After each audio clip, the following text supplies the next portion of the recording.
Joined by Tim Lukenda, Chairman of the OHL Board of Governors, the Governor of the Sioux Greyhounds, and Chairman of the OHL Commissioner Search Committee. A lot of work went into this day. Is it a good feeling to be here and be able to introduce Brian Crawford to fans and media? Absolutely. It is a big day for the league. It's a historic transition in leadership for our league.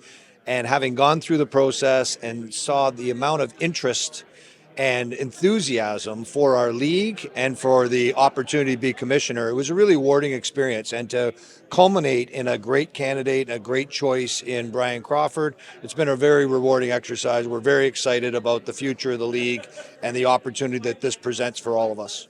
Throughout this process, you assumingly spoke to a lot of great candidates. What was it that you and your colleagues found about Brian that kind of set him apart from the group? Brian was ultimately the obvious choice for our committee from a number of perspectives. First of all, he was a high-level athlete himself. First at the collegiate level with track and football, and then professionally playing football. He understands sports. He understands team sports. But then also it was really obvious that his character shone through. He's had a lot of experience with leadership positions, everything he's been involved with. He's ascended to a leadership role, starting with his captaincy with the Argonauts. And he's just a guy that has demonstrated hard work, determination, and high character. And then finally, his involvement with sports business. We feel the skills that he's acquired are highly transferable to what he'll be doing with the Ontario Hockey League. As a governor of a team in the OHL and a man with a long history in the league, you obviously have formed a close friendship with David Branch.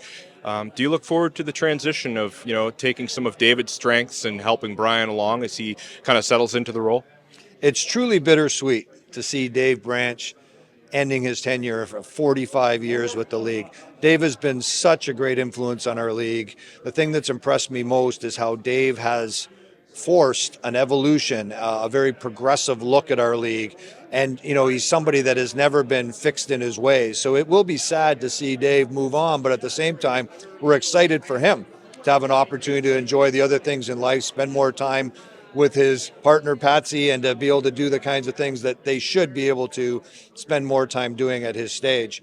So it's an important transition. It's great to be able to have David be a resource for Brian during this transition, which he has graciously offered to do. I think he'll be a big support for Brian as he gets his feet under him and then assumes his own leadership style moving forward in that role. And lastly, just kind of the refrain of, Brian's not a hockey guy, but as Brian's proven in the past, given what he had just said in today's press conference, he was hired by Golf Canada before ever playing a game of golf. Kind of an interesting angle as, a sports executive and someone who seems to be able to adapt to different environments. Absolutely. And, I would say to that question, what is a hockey guy? Because Brian grew up around the sport. He's a proud Hamiltonian. He played AAA hockey well into his teen years before he shifted his focus to be more on football. But he's been around the game. He's a fan of the game. And most importantly, we found that he recognized the important role that hockey plays in the fabric of our country, and the communities that we operate in as teams. So I think he has a great appreciation for hockey, and certainly understands the game to a level that will be beneficial to him. Certainly exciting. Thanks, Tim. Thank you.